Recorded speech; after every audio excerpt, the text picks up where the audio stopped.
Hello, and welcome to the show. My name is John Christian. Today my guest is self-published author Michael Pickard. He has been writing for over 25 years. His genre is science fiction. He'll be talking about his latest book, but he will also be giving us an exclusive preview of his next work. So, stay tuned.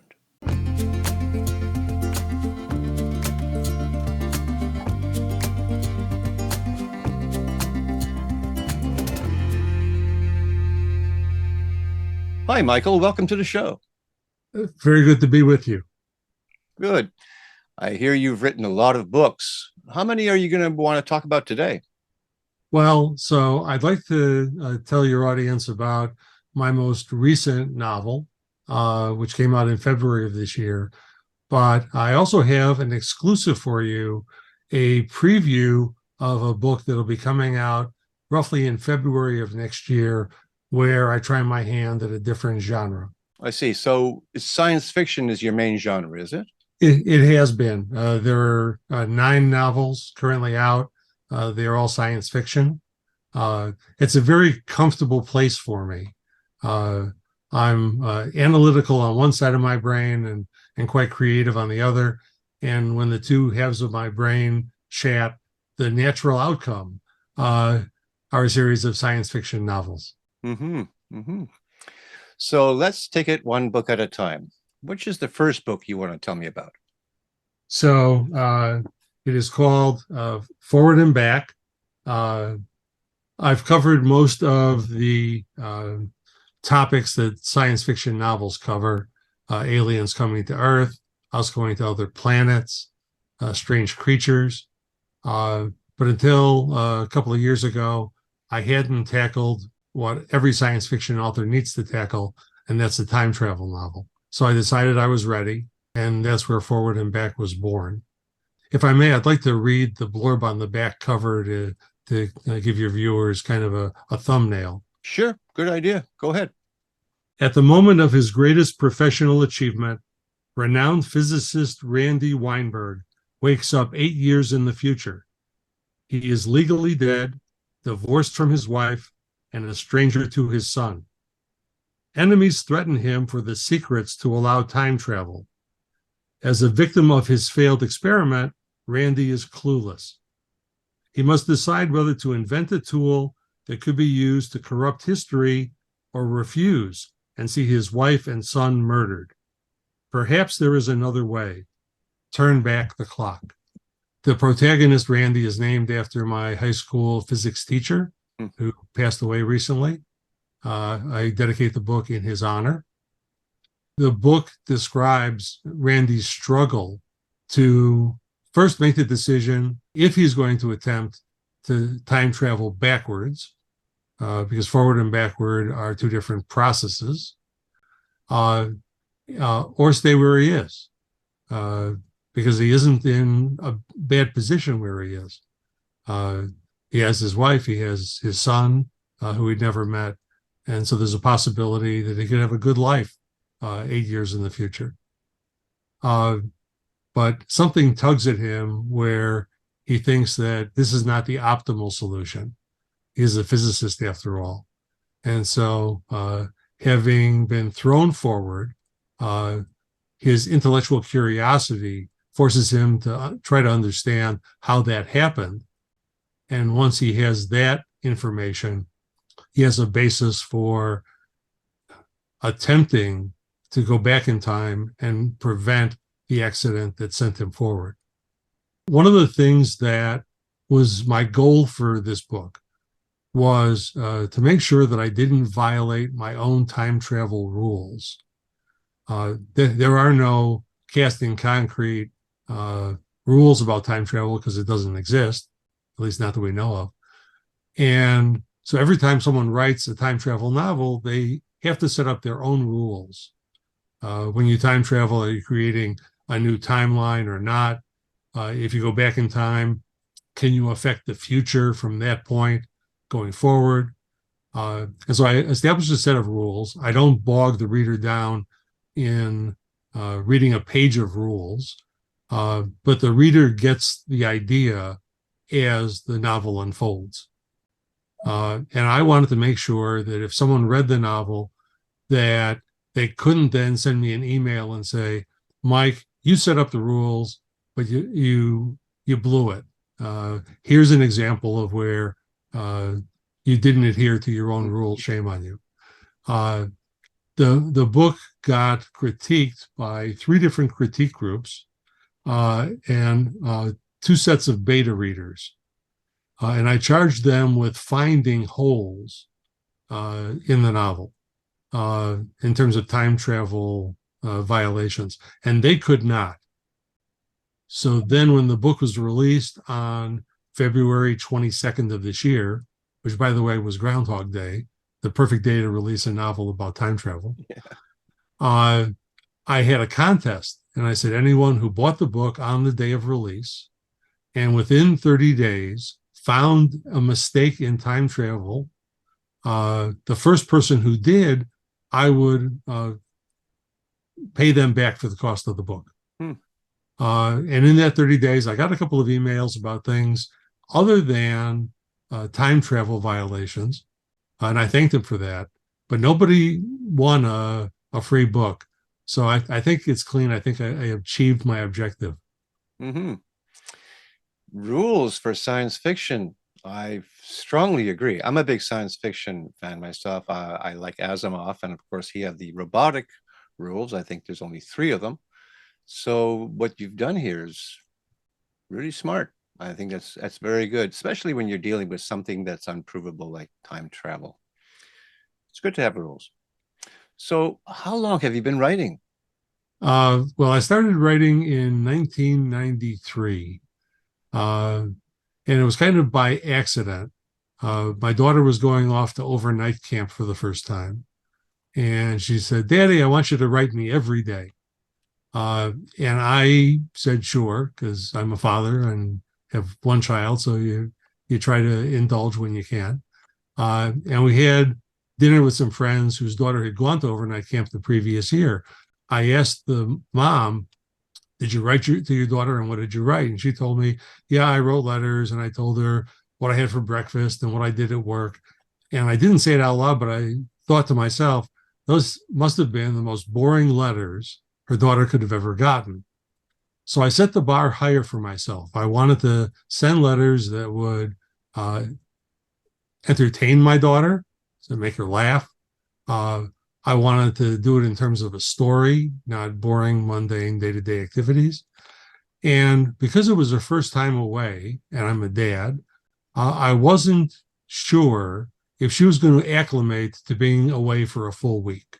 She had done 1-night sleepovers, but this was a big deal. She was going to be on her own for the first time in a structured environment. So I decided that I wanted to include something in the book where the main character would struggle with overnight camp. So in comparison, whatever she achieved would be better than that. And so on a comparison basis, she could feel good about her experience. So I thought, okay, well, who's going to not know how to go to overnight camp? And the answer for me was obvious. It was an alien from another planet. And so my first book, The Gerfnet Chronicles, was written 1 chapter at a time over 5 years. I was only writing over the summer because that's when the letters went to her. And people knew that I was writing this, and I'd tell them about my adventures in writing. And everyone wanted to read the story. Everybody thought it was a great idea I was doing this, but they wanted to read it. They thought it was funny. So I was printing out little booklets on my laser printer, and the booklets got fatter the number of years that went on. And finally, I said, I'm going to burn out the laser printer. I'm tired of toner and ink costs. So I found a print-on-demand company. It was early on those days. And so I was one of their first maybe 200 customers. So the Gerfnet Chronicles, the edited letters that I created over 5 years, became my first novel. And when the book showed up and I opened the box and I saw my name on the spine and I smelled the paper and ink and I held it in my hand, I got goosebumps. Here was my book. And I've been hooked ever since. Of course. That's wonderful. What year was that? So the first book came out in 1998. Uh, Really? I, So, I was still working full time, dutifully employed. Uh, and so all the writing I was doing was in the evening over a lunch hour, just bits and pieces to kind of scratch together uh, the second and third and fourth right. novels. Wow. So you've been doing this a while then. I have. Mm, Uh, I feel good that I've learned an awful lot over the years in terms of writing. I've never gone to college to get a master's in fine arts. Uh, my only degree is a bachelor's degree in mathematics from Northwestern University in Evanston. Uh, but I've picked up a couple of courses here and there uh, at uh, colleges and universities where they offer a one-off. Northeastern Illinois University, University of Chicago. So I've taken a couple of those classes to try to beef up my skills. right. But most of what contributes to the quality of my writing now, and believe I've achieved a level of quality, is try and fail. And I depend heavily on critique groups to keep me honest. You know what I heard when you were describing you writing to your daughter? It sounds to me that you are weaving messages into your story. That is absolutely true, Right. and I still do it. Um, when people ask, uh, "Why do you write?" There's a few reasons. One overarching reason is that my book catalog is part of my legacy, so it will live on after I'm gone. And thinking about the end of your life happens when you get older, at least a little bit. Yeah. I try to bat it away, but it's an inevitability. I can no longer say that that's not going to happen to me. It's not credible. Uh, but when I write a book, my goal is to entertain my reader. So I want them to come away thinking, I'm glad I took the time to read it. It was in some sense fun or entertaining. Mm. Second, to inform. So in all my science fiction novels, there are science facts. And I vet those facts very thoroughly, and I use them in the books to give the books more credibility. So there are things that people can learn, even though it's fiction. There are globs of reality in the books, and people can depend on those being true. Sometimes I'll stretch something, and the reader will know when I've stretched it. It's pretty obvious. Mm-hmm, mm-hmm. The third reason I write is to give readers an opportunity to think. And I think that's to the point of your question. There are issues that individuals deal with, that society deals with. And I'm not heavy-handed about this. I'm not, I don't have a neon sign in the book that flashes some message. But through the characters' situations and behaviors, they make choices. They come up against situations that they can overcome or that could overcome them. And it's through their actions and their choices that these kinds of themes appear. And I want someone who reads my book to come away, they close the back cover, and they stop for a minute and reflect on the message that they may have picked up in the words. And if that happens, if just that happens, for me, that's a home run. Right. Wonderful. I actually agree with you 100% on everything you just said. I don't like talking about my writing, but that is exactly how I write. So it's nice to see someone doing that as well. I like reading books like that, and I like feeling books like that. So give me a little update on this exclusive that you wish to talk about. The last couple of sci-fi novels that I've done, the protagonists haven't been policemen or detectives, but in the process of the story and them living their lives, they are coming across clues. They're trying to figure things out, and they're being analytical. And after I noticed that pattern in the last couple of novels, I thought maybe I now have the chops to actually write a mystery. And although I love science fiction, I just wanted to change it up a bit. So my wife and I went for a walk. We live not too far from Lake Michigan. And I said, "You read a lot of mystery novels. What's the best kind of mystery you've read?" And she says, "Well, the best ones are where there are two murders and they seem disconnected, and the detective figures out that they're related." And I said, "That's a really good goal." And so just from that, I had the underpinnings of my novel that will be out next year, I think about February. It's called Creative Deductions, Home Run. And I have, for the first time, a detective protagonist. His name is Nick Chasm, Chasm. And he's in the middle of arresting someone on a drug deal, except they have no drugs on them and no cash on them and no ID on them. They just have a small rounded rectangle box and some white coins that look like oversized $50. And in the middle of that arrest, he gets a phone call from his mother who says, my male companion, she's 80 years old, my male companion back in our hometown was just murdered, and you have to come up here and figure out who did it. He doesn't believe that there was a murder. He thinks she's a little bit off her rocker. Well, maybe just a little paranoid about what happened to her male friend. But he goes up to see her, and he hates going back to his hometown because of his terrible relationship with his deceased father. But he goes anyway. The story follows Nick through his investigation of not one but two murders, and that's volume one. There are two more volumes.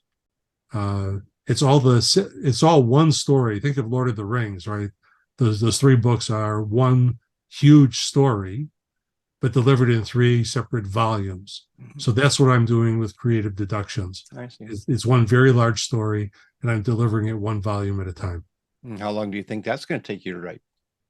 Well, so the second volume is currently in critique, and it'll probably take at least another 9 months before that's done and it goes to beta readers. But I think my schedule will end up, volume one will appear approximately February of next year, volume two the following February, and volume three, which I'm in the middle of writing now, beginning of writing now, will happen a year later. So the books are coming out for me roughly a year and a half if I run into difficulties. Wow. You sound like a very busy person, and you actually have a full-time job at the same time. Well, no, the good news is that 5 years ago, I retired from my second career. So now I can do this full-time. And so if I have the discipline, I can be very productive. Good. That's what you need, discipline. Now tell the viewers where we can see your books for sale. So I've made it easy. It's at www.gerfnit, spelled GER, F as in Frank, NIT.com. That is redirected to my Amazon author page, where they can see 9 novels, one juried a collection of short stories, and a children's book. Well, Michael, it's been a pleasure talking to you. You seem very organized, and I think I want to read one of your books. And which one would you recommend for me to start with? So I think that you would be well served by a copy of Forward and Back. Oh, yeah. For lots of reasons. One, I think it's a great story, and it will make you think. Also, because I'm learning incrementally, forward and back is just incrementally better than the previous novel. Sure. And so why shouldn't you read my very best? Exactly. In the rock and roll world in the 70s, we used to say, you're only as good as your last album. It's been a pleasure talking to you, Michael. Same here. All right. You take care of yourself.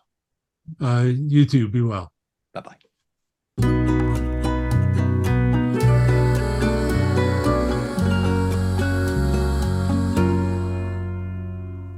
And that's our show for today. If you like what I do here on Tell Me About Your Book, then hit the like button and subscribe.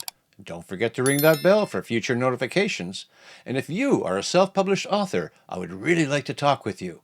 Until such time, keep on writing and be kind to one another.